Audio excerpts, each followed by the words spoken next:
Hi friends, welcome to Achina kitchen. ഈ ലോക്ക്ഡൗണൊക്കെ ആയിട്ട് ഇങ്ങനെ തനിച്ചിരിക്കുന്ന സമയത്താണ് നമ്മുടെ ഫ്രണ്ട്സിനെയും ഫാമിലീസിനെയൊക്കെ ഓർമ്മ വരുന്നത്. അപ്പോൾ ഞാൻ കരുതിയെന്ന് അവർക്കെല്ലാം ഇഷ്ടമുള്ള ഈ ഒരു അച്ചാർ തയ്യാറാക്കാം. അതുപോലെ തന്നെ അതിൻ്റെ റെസിപ്പി നിങ്ങൾക്ക് ഏവർക്കും പരിചയപ്പെടുത്തി തരികയും ചെയ്യാമെന്ന്. അപ്പോൾ ഇത് കാണുന്നവർക്ക് എന്തായാലും ഇതൊരു തവണ കഴിച്ചവർക്ക് എന്തായാലും ഇനി ടേസ്റ്റ് ഇപ്പോൾ ആ നാവിൻ തുമ്പത്ത് എത്തിയിട്ടുണ്ടാവും ഞാൻ വിശ്വസിക്കുന്നു. അപ്പോൾ നമുക്ക് വീഡിയോയിലോട്ട് കിടക്കാം. നന്നായി പഴുത്ത 1 കിലോ ചെറുനാരങ്ങയാണ് ഞാനിവിടെ എടുത്തിട്ടുള്ളത്. അപ്പോൾ ഇത് നല്ലപോലെ കഴുകിയെടുത്ത് വച്ചിട്ടുണ്ട്. ഇനി നമുക്കിത് ചെറിയ രീതിയിൽ ആവിയിൽ വേവിച്ചെടുക്കണം. അപ്പോൾ അതിനായിട്ട് ഞാനിവിടെ സ്റ്റീം പാത്രത്തിൽ വെച്ചു. നമുക്കൊരു 10-15 മിനിറ്റ് ആകുമ്പോഴത്തേക്കും വെന്ത് വരും. ഏറെ നേരമൊന്നും ആവി കൊള്ളിക്കേണ്ട ആവശ്യമില്ല. ജസ്റ്റ് ഒന്ന് ആവി കൊണ്ട ശേഷം അതെടുത്തിട്ട് ഇതുപോലെ 4 പീസായിട്ട് കട്ട് ചെയ്തെടുക്കാം. അപ്പോൾ അതിങ്ങനെ ഓരോന്നും കട്ട് ചെയ്ത ശേഷം നമുക്കിത് ഒരു പാത്രത്തിലോട്ട് മാറ്റി വെക്കണം. പരമാവധി ഗ്ലാസിൻ്റെ പാത്രം അല്ലെങ്കിൽ ഭരണിയോ നിങ്ങൾ യൂസ് ചെയ്യുക. പ്ലാസ്റ്റിക്കൊക്കെ അവോയ്ഡ് ചെയ്യുക. ഞാനിവിടെ ഗ്ലാസിൻ്റെ ജാറാണ് എടുത്തിട്ടുള്ളത്. അതിലേക്ക് മാറ്റി 2 ടേബിൾ സ്പൂണ് കല്ലുപ്പൂടെ ചേർത്ത് കൊടുത്തു. ഇത് ജാറിലോട്ട് ഒഴിക്കുന്നതിന് മുമ്പ് ശ്രദ്ധിക്കുക, ജാറിൽ വെള്ളം ഉണ്ടാവാനേ പാടില്ല. അപ്പോൾ അതിൽ കല്ലുപ്പിട്ട ശേഷം നമുക്കിതിലേക്ക് വിനീഗർ ഒഴിച്ചു കൊടുക്കാം.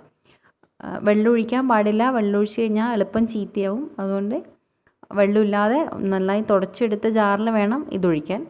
അപ്പോൾ ആ ഒരു കാര്യം പ്രത്യേകം ശ്രദ്ധിക്കുക. നമുക്കിത് ഒരു ഓവർനൈറ്റ് എടുത്ത് മാറ്റി വെക്കാം. 1 or 2 days ആകുമ്പോഴാണ് കൂടുതൽ ടേസ്റ്റ് ആകുക. ഓക്കെ, അപ്പോൾ നമുക്കിനി ഇതിന് 1/2 കിലോ ഈത്തപ്പഴം വേണം. അതുപോലെ തന്നെ ചെറിയ പീസ് ഇഞ്ചി, കുറച്ച് വെളുത്തുള്ളി, പച്ചമുളക് എന്നിവയും അതുപോലെ തന്നെ 1 കപ്പ് മല്ലിയില അരിഞ്ഞതൂടെ ചേർത്ത് വിനാഗിരി ചേർത്തിട്ട് മിക്സിയിൽ അരച്ചെടുക്കണം. ഇവിടെയും ശ്രദ്ധിക്കുക, വെള്ളം ചേർക്കാനേ പാടില്ല. ഓക്കെ, നമുക്കൊരു പാന് വെക്കാം. പാനിൽ ചൂടായ ശേഷം സാധാ അച്ചാറാക്കുന്ന പോലെ തന്നെ പാന് ചൂടായ ശേഷം അതിലോട്ട് കടുക് ഇട്ട് കൊടുക്കുക. ആ കടുക് നന്നായി പൊട്ടിയ ശേഷം അതിലോട്ട് 1/4 ടേബിൾ സ്പൂണ് മഞ്ഞൾപ്പൊടി ചേർത്ത് കൊടുക്കണം. അപ്പോൾ മഞ്ഞൾപ്പൊടി ചേർത്ത് അതൊന്ന് ജസ്റ്റ് ചൂടായി വരുമ്പോഴത്തേക്കും നമ്മൾ നേരത്തെ അരച്ച് വെച്ച ഈത്തപ്പഴം, മല്ലിയില, പച്ചമുളക്, ഇഞ്ചി, വെളുത്തുള്ളി പേസ്റ്റൊക്കെ അരച്ച് വെച്ച മിശ്രിതം ഉണ്ടല്ലോ, ഇതിലോട്ട് ചേർത്ത് കൊടുക്കാം. എനിക്കിത് കണ്ടാൽ മനസ്സിലാവും നല്ല തിക്കിലാണ് ഇപ്പോൾ ഞാൻ അരച്ചിട്ടുള്ളത്. ഇങ്ങനെ നിങ്ങൾക്ക് അരച്ച് കിട്ടുന്നില്ല എന്നുണ്ടെങ്കിൽ കുറച്ചുകൂടെ വിനീഗർ ചേർത്ത് കൊടുക്കുക. വിനെഗർ ഒഴിച്ച് മാത്രമേ അരച്ചെടുക്കാൻ പാടുള്ളൂ. ലൂസാക്കാൻ വേണ്ടിയിട്ട് മിക്സിയിൽ അരച്ച് കിട്ടുന്നില്ല എന്ന് വെച്ചിട്ട് നിങ്ങൾ വെള്ളം ഒഴിക്കാൻ പാടില്ല. വെള്ളത്തിന് പകരം വിനെഗർ ഒഴിച്ചു കൊടുക്കുക. ഓക്കെ, ഇതിപ്പോൾ നല്ലതുപോലെ ചൂടായിട്ടുണ്ട്. ഇനി നമുക്കിതിലോട്ട് നമ്മൾ തലേ ദിവസം എടുത്ത് വെച്ചതായിരിക്കുന്ന ഭരണിയിട്ട നാരങ്ങ ഇതിലോട്ട് തട്ടി കൊടുക്കാം. 2 or 3 days ആണെങ്കിൽ കൂടുതൽ ടേസ്റ്റ് ആവും. ഇതിപ്പോൾ ഞാൻ 1 day മാത്രമേ വെച്ചിട്ടുള്ളൂ. അപ്പോൾ അത് മുഴുവനായിട്ടും ഇതിലോട്ട് ആഡ് ചെയ്ത് കൊടുത്ത് നല്ലതുപോലെ നമുക്ക് മിക്സ് ചെയ്യാം. ഞാനിവിടെ ആകെ 1 കിലോ ചെറുനാരങ്ങക്ക് 6 പച്ചമുളകാണ് അരച്ചിരുന്നത്. നിങ്ങൾക്ക് കൂടുതൽ എരിവ് ഇഷ്ടമുള്ളവരാണെങ്കിൽ കൂടുതൽ മുളക് ചേർക്കാവുന്നതാണ് കേട്ടോ. പിന്നെ ഇതിൽ മല്ലിയില കൂടുന്നതിനനുസരിച്ച് ഇതിൻ്റെ ടേസ്റ്റ് കൂടി വരും. ഇത് ഇളക്കിയെടുക്കുന്ന സമയത്ത് ആ മല്ലിയിലയുടെ സ്മെല്ലിങ്ങനെ നമുക്ക് ഫീൽ ചെയ്യും നല്ലൊരു. ഇനി നമുക്കിതിലോട്ട് 1 ടേബിൾ സ്പൂണ് പഞ്ചസാര ചേർത്ത് കൊടുക്കാം. ഇനി ഇതിലേക്ക് 1/4 ടേബിൾ സ്പൂണ് ഉപ്പൂടെ ചേർത്ത് കൊടുക്കണം. ശേഷം അതിലോട്ട് 1/4 ടേബിൾ സ്പൂണ് ബ്ലാക്ക് പെപ്പർ കൂടെ ആഡ് ചെയ്ത് കൊടുക്കാം. പെപ്പർ നിങ്ങൾക്ക് കുറച്ചധികം വേണമെങ്കിൽ ചേർത്ത് കൊടുക്കാവുന്നതാണ്.